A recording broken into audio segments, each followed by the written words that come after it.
الحمد لله رب العالمين والعاقبة للمتقين والصلاة والسلام على سيد الأنبياء والمرسلين وعلى آله وأصحابه أجمعين. أما بعد فأعوذ بالله من الشيطان الرجيم. بسم الله الرحمن الرحيم. عزیز بھائیوں، بعض لوگ یہ خیال کرتے ہیں کہ اگر مرد کی بائیں آنکھ پھڑک رہی ہے اور عورت کی دائیں آنکھ پھڑک رہی ہے تو یہ مصیبت و پریشانی کی علامت ہوتی ہے، اور اگر مرد کی دائیں آنکھ پھڑک رہی ہے اور عورت کی بائیں آنکھ پھڑک رہی ہے تو یہ خوشی کی علامت ہوتی ہے۔ اس طرح سے لوگوں کے یہ برے خیال ہوتے ہیں۔ بھئی آپ جان لیجئے کہ یہ صرف اور صرف برے خیال ہیں، اس کی کوئی حقیقت نہیں۔ بھئی آنکھ یہ انسان کے جسم کا ایک حصہ ہی تو ہے، اور یہ جو پھڑکنا ہوتا ہے بھئی یہ ایک بیماری ہوتی ہے، لیکن کوئی خاص بیماری نہیں ہوتی۔ اب جو ماہرین ہیں وہ یہ کہتے ہیں کہ آنکھ کا پھڑکنا، آنکھ کے پھڑکنے کی وجہ یہ ہو سکتی ہے کہ بھئی نیند کی کمی، ذہنی دباؤ، یا چائے کافی کا زیادہ استعمال، اسی طریقے سے وہ تمباکو نوشی وغیرہ، بھئی یہ چیزیں آنکھ کا پھڑکنا شروع کروا سکتی ہے۔ اب لوگوں کا یہ خیال کرنا کہ آنکھ کا پھڑکنا مطلب یہ پریشانی کی علامت ہے یا یہ خوشی کی علامت ہے، یہ غلط خیال ہے۔ اور اتفاقی طور پر اگر ایسا کوئی واقعہ پیش بھی آ جاتا ہے تو انسان کا یقین پکا ہو جاتا ہے، لیکن آپ یاد رکھیے، آپ اچھے سے جان لیجئے کہ اس کا یعنی آنکھ کے پھڑکنے سے، آنکھ کا پھڑکنا اس کا کوئی تعلق نہیں ہے اس سے کہ یہ پریشانی اور خوشی کی علامت ہے۔ یہ صرف اور صرف یہ خیالی بات ہوا کرتی ہے۔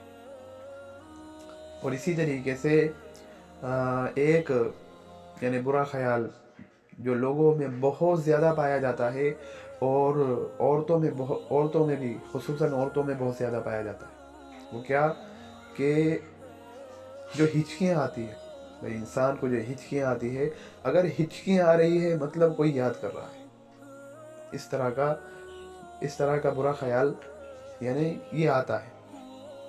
لیکن آپ جان لیجئے کہ یہ بھی سراسر بے بنیاد بات ہے کہ اس سے کوئی تعلق نہیں۔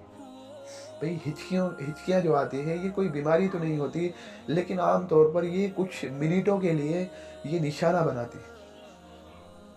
اب ڈاکٹر لوگ یعنی ہچکیاں جو آتی ہے اس پر اپنی الگ الگ رائے دیتے ہیں۔ بھئی کوئی کہتا ہے کہ بچوں میں ہچکیاں آنا یہ فائدہ مند ہے، اور بڑوں میں ہچکیوں کا آنا یہ بیکار بات ہے۔ اور کوئی اس طرح سے اپنی تحقیق پیش کرتا ہے کہ ہچکیوں کا تعلق دماغ سے ہوتا ہے، اور اب جن لوگوں کو بار بار ہچکیاں آتی ہے تو ان کا دماغ اچھے انداز سے جو پیغامات دماغ سے نکلتے ہیں، جو سگنل نکلتے ہیں، ان کو وہ اچھے انداز سے آگے نہیں پہنچا رہا ہوتا۔ انسان کے دماغ سے سگنل نکلتے ہیں اور یہ جسم کے دوسرے اعضاء تک جاتے ہیں اور ان کو یہ کنٹرول کر رہے ہوتے ہیں۔ اللہ رب العزت نے انسان کے جسم میں وائرنگ پھیلا دی ہے، یہ نروس سسٹم ہے، یہ رگوں کا سسٹم ہے جو انسان کے جسم میں پھیلا ہوا ہے اور یہ کام کر رہا ہے۔ اور سائنسدانوں کی یہ تحقیق ہے کہ یہ جو نروس سسٹم ہے یعنی یہ جو رگیں ہیں یہ اتنی پتلی اور اتنی باریک ہے کہ اگر ان کو انسان کے جسم سے نکالا جائے اور الگ الگ کر دیا جائے اور ایک کو دوسرے سے ملا دیا جائے تو یہ اتنی لمبی ہوتی چلی جائے گی کہ آپ پوری دنیا کا 1 سے 2 مرتبہ چکر لگا سکتے ہیں۔ جی ہاں، پوری دنیا کا آپ 1 سے 2 مرتبہ چکر لگا سکتے ہیں۔ تو خیر، یہ اللہ رب العزت کی اس میں نشانیاں بھی ہیں کہ اللہ رب العزت نے انسان کا جسم کتنے اعلیٰ طریقے سے بنایا ہے۔ خیر یہ ہمارا مسئلہ نہیں، یہ تو تحقیقات کی دنیا کا مسئلہ ہے۔ ہمارا مسئلہ تو اس وقت کیا ہے؟ ہمارا مسئلہ اس وقت یہ ہے کہ بھئی لوگوں کا یہ خیال کرنا کہ ہچکی آنا مطلب کوئی یاد کر رہا ہے، یہ محض خیالی بات ہے۔ اور اسی طریقے سے بھئی آنکھ کا پھڑکنا، آگ جو پھڑک رہی ہوتی ہے، کبھی بعض مرتبہ بہت تیز تیز پھڑک رہی ہوتی ہے، تو لوگ یہ خیال کرتے ہیں کہ بھئی یہ مصیبت و پریشانی کی علامت ہے یا یہ خوشی کی علامت ہے، تو یہ بھی خیالی بات ہے، بھئی اس سے آپ بچیں۔ وما علینا الا البلاغ۔